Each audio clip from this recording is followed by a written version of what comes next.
So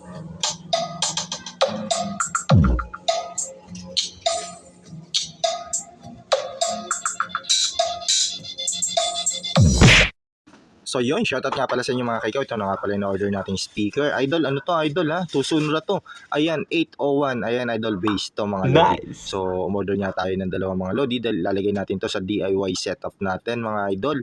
Ayan lodi, o papakita ko sa inyo mamaya mga lodi kung paano tumunog yan. Malupit yan mga lodi ko. Kung naghahanap kayo ng pang base, ayan idol, eto kunin nyo idol. Maganda tumunog to at saka talaga napakakapal lang ko yan mga lodi.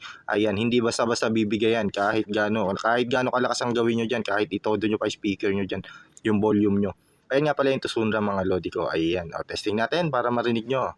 Check it out na lang mga lodi. Ayan, check nyo na lang sa basket natin kung gusto nyo ng ganitong base. Ayan, pang base yan mga lodi. Oh. Ayan, alright na lang kayo sa basket natin para same quality rin ang ma-check out nyo. Tusunra.